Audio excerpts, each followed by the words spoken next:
नमस्कार, property junction में आप सभी का स्वागत है। मैं हूं विपुल सिंह। हर हफ्ते हम आपके लिए रियल एस्टेट से जुड़े हुए, आपके सपनों के घर से जुड़ी कोई ना कोई एक थीम लेकर के आते हैं और उसी थीम के तहत हम बातचीत करते हैं और कोशिश करते हैं कि आपके सपनों का घर जल्द ही हकीकत बनता हुआ दिखाई दे।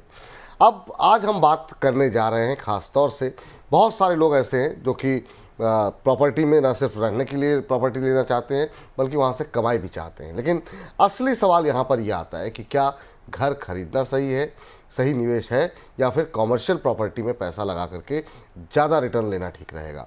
आज के इस शो में हम इस सवाल का जवाब ढूंढने की कोशिश करेंगे। सबसे पहले नज़र डालते हैं कि आज के इस शो में हम क्या कुछ आपको बताएंगे, दिखाएंगे। नज़र डालते हैं ऑन द शो पर। तो ऑन द शो में सबसे पहले हम ये जानने की कोशिश करेंगे कि आखिर में कौन देगा ज़्यादा मुनाफा, कॉमर्शियल प्रॉपर्टी या फिर रेजिडेंशियल प्रॉपर्टी। इन दोनों को लेकर के हम डिटेल में बातचीत करेंगे।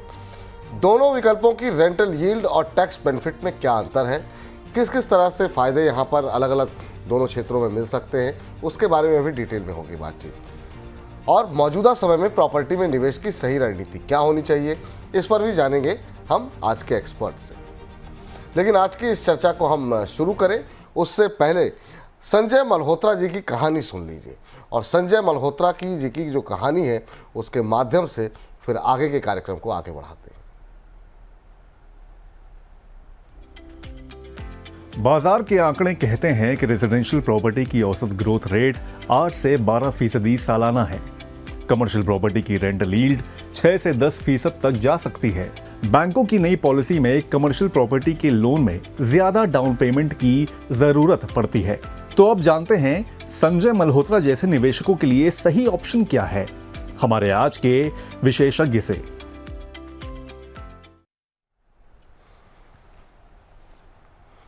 तो आज के हमारे शो में हमारे साथ हैं Kunal Dayma, director the Maple Group के, और एक अनुभवी रियल एस्टेट एनालिस्ट जिन्होंने कई इन्वेस्टर्स को सही इन्वेस्टमेंट स्ट्रेटजी बनाने में मदद की है।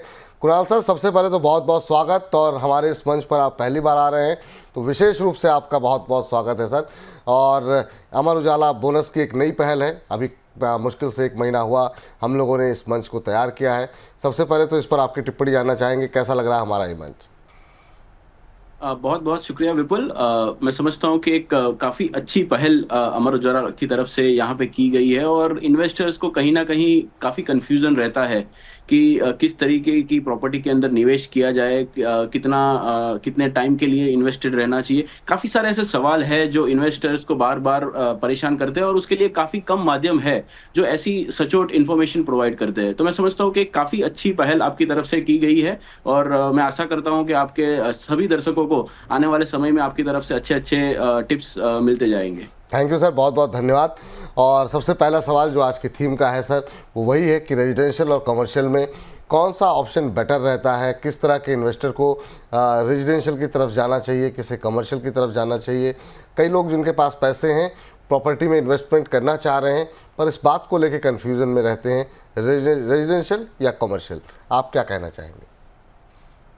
वेल विपुल, मैं समझता हूँ कि सबसे पहले जो चीज़ हमें करनी है वो ये है कि आप डेवलपिंग मार्केट के अंदर निवेश करना चाहते हो या फिर ऐसे एरिया के अंदर निवेश करना चाहते हो जो अभी अभी डेवलप हो रहा है। तो रादर देन चूजिंग कि कमर्शियल में जाना है या रेसिडेंशियल, पहला स्टेप ये होगा कि आप कौन से मार्केट को टारगेट कर रहे हो। यदि आप ऑलरेडी डेवलप्ड मार्केट को टारगेट कर रहे हो तो वहाँ पे जनरली हमने देखा है कि कमर्शियल शॉप्स के या फिर कमर्शियल प्रॉपर्टीज के प्राइसेस ऑलरेडी बहुत ज़्यादा शॉर्ट अप हो चुके होते हैं। तो वैसे में हो सकता है कि आप किसी रेसिडेंशियल प्रॉपर्टी के अंदर ही निवेश करो जो आपको अंडर प्राइस पे मिल रही है या फिर वहाँ पे आपको अच्छी डील मिल रही है।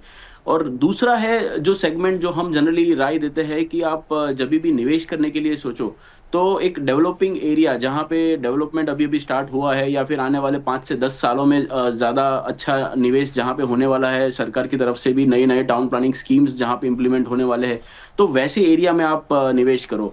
और वहाँ पे यदि आप कमर्शियल और रेसिडेंशियल की बात करें तो कहीं ना कहीं मैं समझता हूँ कि कमर्शियल थोड़ा सा आगे इसके लिए निकल जाता है, क्योंकि कमर्शियल प्रॉपर्टी में मोटा मोटी एक जो हेडेक है वो है मेंटेनेंस का, जो काफ़ी कम होता है as compare to the residential property. तो एक जो पहलू ये हमें जो ध्यान में रखना है वो है मेंटेनेंस। दूसरा एक पहलू है कि प्राइस। तो ये भी हमने कहीं न कहीं देखा है कि जब आपका रुझान काफ़ी लंबे समय का है, 15, 20, 25 साल के लिए जब आप इन्वेस्टेड हो, तो रेसिडेंशियल फ्लैट्स के प्राइसेज़ कहीं न कहीं एक लेवल पे आके रुक जाते हैं, जहाँ पे कमर्शियल प्रॉपर्टीज़ वो आगे बढ़ती रहती है। तो बिटवीन द टू वैसे अगर देखना है तो मैं समझता हूँ कि कमर्शियल प्रॉपर्टी थोड़ा-सा बेहतर है। हालाँकि कौन-सी प्राइस पे आपको मिल रही है, कैसी वैल्यूएशन है, वो सारे चीज़ आपको यहाँ पे ज़रूर देखनी होगी। बट बिटवीन द टू एक कमर्शियल प्रॉपर्टी थोड़ा एक ज़्यादा बेहतर विकल्प हो सकता है। बेहतर विकल्प हो सकता है। और क्या ये बेहतर विकल्प जो नए निवेशक हैं उनके लिए भी है, क्योंकि बहुत सारे नए इन्वेस्टर्स जो है आ रहे हैं और वो ये नहीं चुन पा रहे हैं कि उनके लिए घर खरीदना सही रहेगा या फिर कोई कमर्शियल स्पेस में बुकिंग करना सही रहेगा। फ्रेश इन्वेस्टर के लिए अपना पहला अनुभव जानने के लिए क्या तरीका सही रहेगा, क्या उनके लिए भी यही ऑप्शन रहेगा जो आपने सजेस्ट किया है? वेल इवन फ्रेश इन्वेस्टर्स के लिए विपुल मैं समझता हूँ कि यदि उनके पास ऑलरेडी रहने के लिए एक घर है और वो खुद के लिए परचेज नहीं बट के इन्वेस्टमेंट के लिए परचेज करने के लिए सोच रहे हैं, तो मैं समझता हूँ कि कमर्शियल डेफिनेटली एक बेहतर विकल्प है। रेसिडेंशियल स्पेस के अंदर से एक जो विकल्प हमें काफ़ी पसंद है वो है प्लॉट का ऑप्शन। कहीं कहीं छोटे शहरों में हमें ओपन प्लॉट्स भी मिलते हैं। तो बिल्कुल। हमने देखा है कि वहाँ पे प्लॉट्स के अंदर यील्ड भले ही काफ़ी कम हो या फिर शायद ना भी हो, पर जो एप्रिसिएशन देखने को मिलता है वो काफ़ी बेहतर रहता है। तो रेसिडेंशियल सेगमेंट के अंदर से एक प्लॉटिंग का ऑप्शन ज़रूर नए इन्वेस्टर्स चूज़ कर सकते हैं। उसके अलावा बिटवीन द फ्लैट्स और कमर्शियल प्रॉपर्टी मैं समझता हूँ कि कमर्शियल उनके लिए भी एक बेहतर विकल्प होगा। ठीक सर। सर, अभी आपने एक शब्द का प्रयोग किया, यील्ड।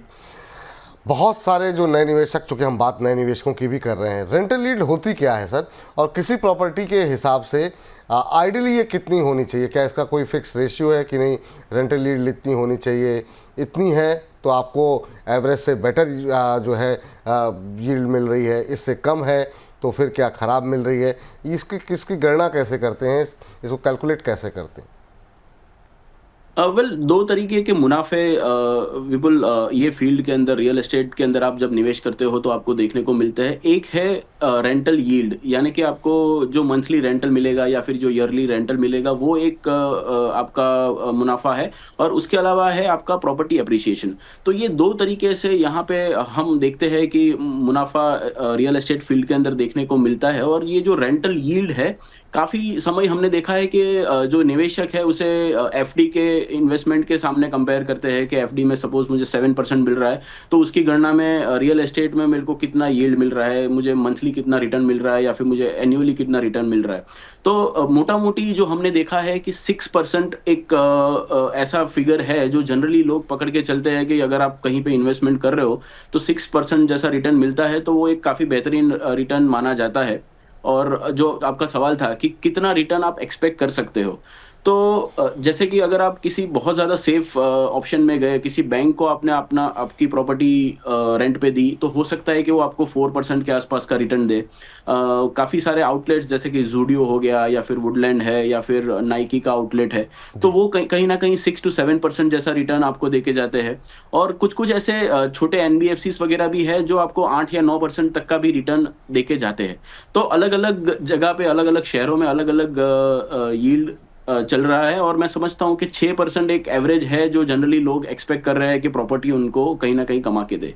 ठीक है सर। सर, अभी की जो गवर्नमेंट की एक बहुत सारी स्कीम चल रही है घरों को लेकर के या फिर अलग अलग जगहों पे प्रॉपर्टी को लेकर के, अभी जो करंट नीतियां हैं, जो करंट पॉलिसीज़ हैं, क्या इन दो में से किसी एक को ज़्यादा फ़ायदा पहुंचा रही हैं? और क्या गवर्नमेंट की पॉलिसीज़ का फ़ायदा उठाने के लिए किसी एक तरफ झुकना चाहिए, रेजिडेंशियल या कमर्शियल? उस गवर्नमेंट की पॉलिसीज़ से किसको ज़्यादा लाभ पहुंच रहा है? वेल डेफिनेटली हमने देखा है पास्ट के अंदर भी गवर्नमेंट कहीं ना कहीं रेसिडेंशियल प्रॉपर्टीज़ को ही ज़्यादा प्रमोट करते हैं। और अभी भी वही एक सिनारियो देखने को मिल रहा है। और ख़ास करके जो वर्किंग प्रोफेशनल्स है जिनका सालाना जो पैकेज है 6 लाख, 8 लाख, 10 लाख से ऊपर का है, तो उन्हें कहीं ना कहीं रेसिडेंशियल प्रॉपर्टीज़ के अंदर टैक्स का एक काफ़ी अच्छा बेनिफिट यहाँ पे देखने को मिलता है। तो यदि प्योर गवर्नमेंट के पॉइंट ऑफ व्यू से टैक्सेशन के बेनिफिट की बात की जाए, तो मैं समझता हूँ कि residential property is definitely a property जहाँ पे गवर्नमेंट का फोकस ज़्यादा रहता है और जहाँ पे ओवरऑल एक टैक्स बेनिफिट भी ज़्यादा रहता है। ठीक सर। सर, कोविड के बाद हमने देखा कि प्रॉपर्टी की कीमतों में काफ़ी तेज़ उछाल आया है। और अभी अगर हम पिछले साल 2 साल के अंदर देखें तो चाहे वो रेंटल पे अगर आपको प्रॉपर्टी लेनी हो, जो लोग किराए पे रह रहे हैं, या फिर ख़रीदना चाह रहे हैं, 2 गुने के आसपास, 1.5 गुने के आसपास की कीमतें कई जगहों पर 100% तक तो नहीं, लेकिन हाँ 70-80% से ज़्यादा का उछाल तो आ ही गया है, ख़ास तौर से नोएडा के अंदर, एनसीआर के अंदर। कैसे देख रहे हैं सर, आने वाले टाइम में क्या इसी तरह की ग्रोथ रहेगी? फिर तो मिडिल क्लास के लिए ये बड़ा मुश्किल हो जाएगा प्रॉपर्टी लेना। आने वाले टाइम में आप प्रॉपर्टी की कीमतों का रुख कैसे देख रहे हैं? वेल, पोस्ट कोविड विपुल, हमने जो देखा वो एक कहीं ना कहीं एक्स्ट्रा ऑर्डिनरी सिनारियो है, जहां पे हमने देखा था कि आप रॉ मटेरियल के प्राइसेस भी देखे तो एक ईंट से लेके पाइप तक कोई भी ऐसा रॉ मटेरियल नहीं था जहां पे प्राइस इंक्रीज ना हुए हो। तो कहीं ना कहीं जो रॉ मटेरियल का जो एक बर्डन था वो आने आगे इन्वेस्टर्स के ऊपर, क्लाइंट्स के ऊपर पास ऑन यहाँ पे हुआ है। और ये जो हमने इजाफा देखा है, मैं नहीं समझता कि आने वाले समय में भी यही सिचुएशन रहेगी। कहीं ना कहीं वो प्राइजेस अब काफी हद तक स्टेगनेंट हो चुके हैं। इनफैक्ट स्टील प्राइजेस वगैरह आप देखें तो काफी ज्यादा कंट्रोल में आ चुके हैं। तो मैं समझता हूं कि अब एक ग्रोथ रेट यहाँ पे जरूर देखने को मिलेगा, बट जो 70-80% जैसा हमने एक सिग्निफिकेंट जो गेन देखा, वैसा मुझे नहीं लग रहा है कि आने वाले समय में इतना तेज यहाँ पे उछावट यहाँ पे हो सकती है। तो मैं समझता हूँ कि एक 10-12-15% जो एनुअल ग्रोथ जो हमने पिछले काफी सालों से देखा है, वैसा ही ग्रोथ आने वाले समय में दिल्ली एनसीआर और बाकी रीजन्स में भी देखने को मिलेगा। ठीक सर, कुछ एक दर्शक हैं जो आपसे जुड़ना चाह रहे हैं, जिन्होंने अपनी, जब हमने आप बताया कि हम आपके साथ बातचीत करने वाले हैं, इस कार्यक्रम की आज हम रिकॉर्डिंग कर रहे हैं, तो उन्होंने अपने बहुत सारे सवाल भेजे हमें। उनमें से हमारे पहले दर्शक हैं अमित। अमित लिखते हैं कि नमस्कार, मेरा नाम अमित है और ये पहली बार प्रॉपर्टी में इन्वेस्टमेंट करने जा रहे हैं। 50 लाख रुपए का इन्होंने एक बजट अपना बनाया हुआ है। कह रहे हैं इस रकम को मैं कहाँ इन्वेस्ट करूँ? गुड़गांव से हैं, यानी एनसीआर से ही हैं अमित। तो इनके लिए क्या सही रहेगा सर? पहली बार, एक तो पहली बार प्रॉपर्टी में पैसे लगाने जा रहे हैं, दूसरा इनका बजट भी ठीक है, 50 लाख के आसपास का बजट इन्होंने तैयार किया है, पिछले कुछ सालों से पैसे इकट्ठे कर रहे थे। क्या सलाह देंगे आप इन्हें, अगर इनका उद्देश्य जो है वो रिटर्न का है प्रॉपर्टी से? तो वेल अमित, मैं समझता हूँ कि एक जो काफ़ी बेहतरीन विकल्प होगा वो आपके लिए होगा कमर्शियल प्रॉपर्टी का।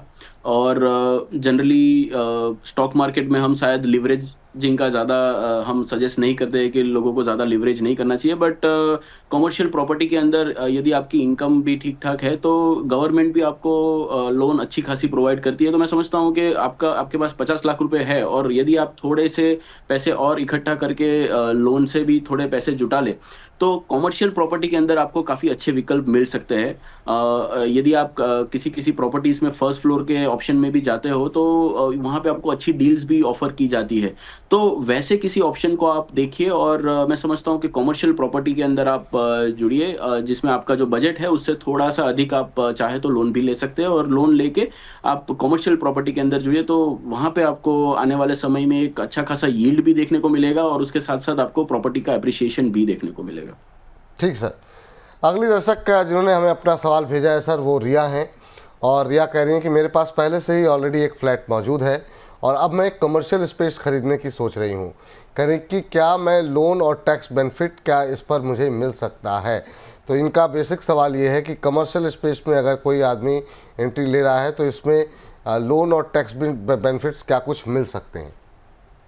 विपुल, मोटा मोटी कमर्शियल प्रॉपर्टी के अंदर टैक्स बेनिफिट ज़्यादा नहीं ऑफर किए जाते गवर्नमेंट की तरफ से। हालांकि एक जो बेनिफिट हम डेफिनेटली ले सकते हैं वो है कि आप डेप्रिसिएशन क्लेम कर सकते हो अगर आप अपने बिजनेस के लिए वो प्रॉपर्टी को यूज़ करते हो। तो उसके अलावा कोई टैक्स बेनिफिट तो नहीं है। हालांकि लोन की सुविधा डेफिनेटली उपलब्ध है। जो भी निजी सेक्टर बैंक्स है वो निजी सेक्टर बैंक्स ऑफर कर रही है। पीएसयू बैंक्स हालांकि अभी भी आपको कमर्शियल प्रॉपर्टी के अंदर लोन ऑफर नहीं कर रही है। तो कोई भी निजी सेक्टर बैंक आपको लोन ऑफर करेगी। जनरली हमने देखा है कि जो कमर्शियल रेट है उससे 0.5 या 0.6 जैसा रेट थोड़ा हाई रहता है, बट लोन डेफिनेटली अवेलेबल है। और जो आपने ऑप्शन चुना है रिया जी, वो काफ़ी बेहतरीन है। आप डेफिनेटली, आपके पास एक फ्लैट है तो कमर्शियल स्पेस के अंदर इन्वेस्ट कर सकते हैं। ठीक है सर, अगले दर्शक हैं सर, दिल्ली से हैं जसवंत बिष्ट जी। और जसवंत बिष्ट जी कह रहे हैं कि एनसीआर में ये जो है निवेश के लिए रेजिडेंशियल प्लॉट खरीदने की ये प्लानिंग कर रहे हैं। कह रहे हैं ग्रेटर नोएडा, ट्रॉनिका सिटी और गाज़ियाबाद में से कहाँ पे निवेश करना ज़्यादा बेहतर रहेगा। तो एनसीआर में अगर अभी पैसे लगाने हों रेजिडेंशियल प्रॉपर्टी में, तो कौन सा एरिया है जो कि आपको आगे ज़्यादा बेहतर रिटर्न देता हुआ दिखाई दे रहा है? वेल विपुल, दोनों ही चीज़ उन्होंने काफ़ी बेहतरीन पसंद की है। एक तो प्लॉट खरीदने का जो ऑप्शन उन्होंने चूज़ किया है, मैं समझता हूँ कि जिस तरीके के एक्सपोनेंशियल रिटर्न्स हमने प्लॉट्स के अंदर देखे हैं, तो एक काफ़ी अच्छी सोच है। प्लॉट में आपको डेफिनेटली इन्वेस्टेड होना चाहिए। तीनों जो आपने एरिया चूज़ किए हैं, तीनों एरिया काफ़ी बेहतरीन है। मैं समझता हूँ कि गाज़ियाबाद थोड़ा-सा एक बेहतर विकल्प ज़रूर लग रहा है, बट तीनों ही एरिया बेहतर है। तो मैं समझता हूँ कि तीनों जगह पे आप इंक्वायरी करें, जहाँ पे भी आपको अच्छी डील मिल रही है, तो आप वो ऑप्शन के साथ जा सकते हैं। और प्लॉट का जो विकल्प आपने चूज़ किया है, मैं समझता हूँ कि काफ़ी बेहतरीन है। डेफिनेटली आप इसमें जा सकते हैं। ठीक सर, तो ये राय जो है यहाँ पर हमारे दर्शकों की तरफ से निकल कर के आई है। सर एक चीज़ आपसे समझना चाहेंगे कि अगर मान लीजिए कि अभी जो है कोई आदमी रिहाइश के लिए पहला फ्लैट लेने जा रहा है, वो उसका और कन्फ्यूज़न में है कि इसको मैं रहने के लिए इस्तेमाल करूं या इसको इन्वेस्टमेंट के लिए इस्तेमाल करूं। मेरे बहुत सारे ऐसे दोस्त हैं जो कई बार ऐसा सोचते हैं कि चलो ठीक है रेंट पे रह रहे हैं कोई बात नहीं, लेकिन एक इन्वेस्टमेंट के तौर पर एक प्रॉपर्टी छोड़ देनी चाहिए। तो क्या ये स्ट्रेटजी सही होती है या रखनी चाहिए इस तरह की स्ट्रेटजी, या फिर आपको लगता है कि नहीं, अगर पहला मकान ले रहे हैं तो वो फिर रहने के लिए ही होना चाहिए?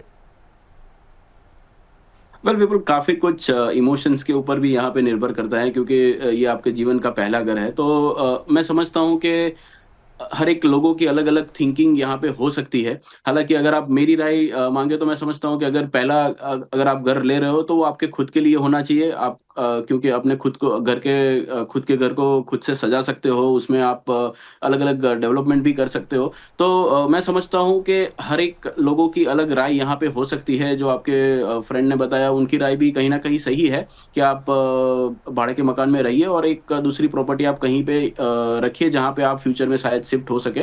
पर मैं समझता हूँ कि मेरी राय यहाँ पे थोड़ी-सी अलग है, बट सबकी राय अलग-अलग यहाँ पे हो सकती है। ठीक, तो बहुत सारे दर्शकों के हमारे पास सवाल आए हैं, अपने दर्शकों को बता देंगे। आप भी जो है अगर प्रॉपर्टी बाज़ार से जुड़ा हुआ, रियल एस्टेट से जुड़ा हुआ कोई भी प्रश्न आपके मन में है, तो आप बिल्कुल हमें पूछ सकते हैं और हमारे एक्सपर्ट जो है वो आपको प्रश्न का उत्तर देंगे।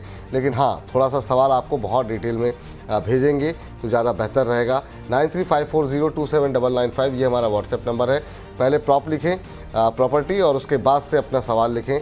आप पहली बार घर लेना चाह रहे हैं, आप निवेश को लेकर के परेशान हैं, किस जगह पे घर लेना चाहिए इसको लेकर परेशान हैं, किस तरह की प्रॉपर्टी में आप निवेश करना चाहते हैं, तो जो भी आपके मन में कन्फ्यूज़न है रियल एस्टेट को लेकर के, प्रॉपर्टीज़ को लेकर के, अपने पहले घर को लेकर के, आप बहुत आसानी से डिटेल में इन्वेस्टमेंट के लिए ले रहे हैं, रहने के लिए ले रहे हैं, कोई भी सवाल हो आप हमें भेज सकते हैं और हम आपके प्रश्न अपने एक्सपर्ट से पूछेंगे।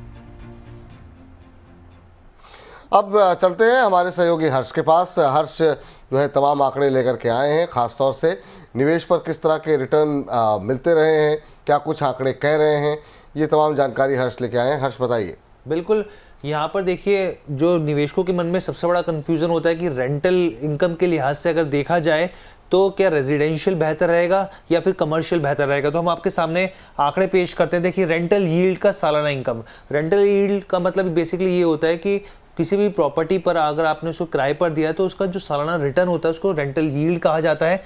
रेजिडेंशियल रेंटल यील्ड की बात की जाए तो 2 से 4% के आसपास है यहाँ पे। कमर्शियल की बात की जाए तो 8 से 11% है। ये आरबीआई की रिपोर्ट कहती है। काफ़ी बड़ा अंतर है 2 से 4% और 8 से 11% का। अब हम लोग आपको आगे की स्थिति बताते हैं कि कौन कौन से शहरों में किस तरीके की रेंटल यील्ड है, ताकि आपको क्लैरिटी मिल सके कि कौन कौन से शहरों में क्या स्थिति है। अब देखिए, बेंगलुरु की बात करते हैं। यहाँ पे 4.45% की यहाँ पर रेंटल यील्ड है। मुंबई में 4.15% की है। अगर गुरुग्राम की बात की जाए तो 4.10% की है। मेट्रोपॉलिटन सिटी की हम लोग यहाँ पे बात करें तो देखिए, दिल्ली की बात करें 2.79% है। मुंबई के, बेंगलुरु के मुकाबले, गुरुग्राम के मुकाबले दिल्ली में थोड़ी कम स्थिति है यहाँ पर। चेन्नई की बात करें 3.10% है। हैदराबाद की बात करें 3.16% है। तो इस हिसाब से अगर आप देखें तो कमर्शियल की जो रिटर्न मिल रहा है यहाँ पर वो ज़्यादा मिल रहा है। लेकिन कमर्शियल में 2-3 चीज़ें बहुत इंपॉर्टेंट है, वो आपको जाननी चाहिए। हम आपको अगली प्लेट में दिखाते हैं ग्राफिक्स के जरिए। एक तो सबसे इंपॉर्टेंट चीज़ है कि आपको बहुत ज़्यादा यहाँ पर जो बेसिकली आप कहें कि हम लोग अगर प्लेट दिखाएंगे तो ताकि आपको और क्लैरिटी मिल सकेगी कि भाई किस तरीके से, एक तो लंबी लीज का यहाँ पर एक फ़र्क पड़ता है कि काफ़ी लंबी लीज का जोखिम रहता है। ऊपर से यहाँ पर आप बात करें तो जो टेन्योर की बात करें तो वो भी लंबा हो जाता है। यहाँ पर देखिए सबसे पहले रेजिडेंशियल वर्सेस कमर्शियल की हम लोग बात कर लेते हैं यहाँ पे। तो इन्वेस्टमेंट बजट का कैसा रहेगा यहाँ पर, तो रेजिडेंशियल में 20 से 80 लाख रुपए, हालांकि आप लग्जरी में मत जाइए, तो 20 से 80 लाख में एक एवरेज आपको घर मिल जाएगा यहाँ पर। कमर्शियल की बात करें तो 50 लाख से लेकर 8 करोड़ के आसपास की स्थिति देखने को मिलती है। अब इन्वेस्टमेंट आपका इतना हो जाएगा रेजिडेंशियल और कमर्शियल में। रेंटल यील्ड कितनी मिल रही है, 2 से लेकर 4% के आसपास रेजिडेंशियल पे मिल रही है। कमर्शियल की बात करें तो 6 से 10% के आसपास, यानी कि इसमें काफ़ी बड़ा डिफरेंस आपको देखने को मिल रहा है। 2 से 4% से बढ़कर 6 से 10% के आसपास पहुंचता हुआ दिख रहा है। अब रिस्क फैक्टर कौन से हैं यहाँ पर, देखिए लो, यहाँ पर रेजिडेंशियल में रिस्क फैक्टर काफ़ी कम है, लो है, लेकिन कमर्शियल में काफ़ी ज़्यादा है। यहाँ पर लोन की बेनिफिट की बात की जाए, आसानी से लोन आपको, होम लोन आपको आसानी से मिल जाएगा, लेकिन जो टेन्योर है यहाँ पर वो भी लंबा रहेगा इसकी बात की जाए तो। लेकिन कमर्शियल की बात करें तो डाउन पेमेंट जो है आपको बहुत जल्दी जो डाउन पेमेंट होगा काफ़ी ज़्यादा हाई होगा। ऊपर से आपको कम अवधि के लिए लोन मिलेगा। जैसे यहाँ पर अगर आप बात करें इसमें अगर आप बात करें रेजिडेंशियल में तो आपको लंबी अवधि के लिए लोन मिल जाता है, कम डाउन पेमेंट के हिसाब से हो जाता है, लेकिन यहाँ पे एकदम उल्टा होता है यहाँ पर। इसके अलावा लिक्विडिटी की बात करें तो रेजिडेंशियल आसानी से उसकी बिक्री हो जाती है, आसानी से आप बेच सकते हैं उसको। वहीं दूसरी और कमर्शियल की बात करें तो सेलिंग की जो स्थिति हो जाती है, अगर आप उसको बेचना चाहते हैं तो उसके लिए एक लंबा वक्त देखने को मिल सकता है। तो ये ओवरऑल पैरामीटर्स हैं। जब भी आप रेंटल इनकम की बात करें तो इन दोनों में आप डिफरेंस ये देख सकते हैं। बिल्कुल सही कहा आपने। और अभी तक का हर्ष ने जो बताया उससे उसका जो सार है, उसका जो लब्बो लुआब है, वो ये निकल करके आता है कि अगर आपका रिस्क आप कम लेना चाहते हैं तो आप रेजिडेंशियल प्रॉपर्टी आपके लिए ज़्यादा बेहतर ऑप्शन दिखाई दे रहा है। लेकिन अगर आप हाई रिटर्न चाहते हैं, लॉन्ग टर्म में इनकम चाहते हैं, तो कमर्शियल प्रॉपर्टी जो है वो काफ़ी हद तक बेहतर दिखाई दे रही है। सर, आपसे टिप्पणी जानना चाहेंगे इन तमाम आंकड़ों को लेकर के जो हर्ष ने दिए। क्या ये सही बात है कि अगर आप कमर्शियल प्रॉपर्टी में जा रहे हैं तो थोड़ा सा रिस्क एपेटाइट आपका ज़्यादा होना चाहिए? आपकी टिप्पणी क्या होगी इन तमाम आंकड़ों को देखने के बाद? वेल बिल्कुल, काफी सही आंकड़े थे। एक जो यहाँ पे मैं टिप्पणी दूंगा वो ये है कि जो लॉन्गर टर्म टेन्योर है उसके लिए भी अभी एक रजिस्टर्ड सेल डीड किया जाता है, जो कहीं ना कहीं इन्वेस्टर्स को काफ़ी ज़्यादा सेव कर देता है। तो अगर आप ये रजिस्टर्ड सेल डीड के साथ जाते हो तो वो मैं तो एक समझता हूँ कि एक मुनाफा हो जाता है, क्योंकि आपका जो क्लाइंट है वो आपको 6 साल के लिए या फिर 10 साल के लिए जो भी आपका टेन्योर है तब तक आपको फिक्स वहाँ पे किराया मिलता रहेगा। आपको दूसरे टेनेंट को यहाँ पे ढूंढने भी नहीं जाना पड़ेगा, और क्योंकि ये रजिस्टर्ड एग्रीमेंट है तो आप वहाँ पे काफ़ी ज़्यादा सेफ भी हो। तो बाकी जो आंकड़े दिखाए मैं समझता हूँ कि वो काफ़ी सही थे, और बिटवीन द टू कमर्शियल कहीं ना कहीं थोड़ा सा रिस्की है, बट उसके सामने जो रिटर्न निकल के आते हैं वो भी ज़्यादा बेहतरीन है। ठीक। हर्ष, बहुत बहुत शुक्रिया आपका, धन्यवाद आपका आज की चर्चा में जुड़ने के लिए। सर, आपका शुक्रिया करें उससे पहले आपसे जानना चाहेंगे चलते चलते, कमर्शियल या रेजिडेंशियल कोई भी प्रॉपर्टी चुनते समय अगर कोई हमारे दर्शक हैं जो अभी निवेश करने जा रहे हैं, कौन सी वो 2-3 बातें हैं जिनका मुख्य तौर पे लोगों को ध्यान देना चाहिए, जिसमें कि चूक जो है अक्सर लोग कर जाते हैं?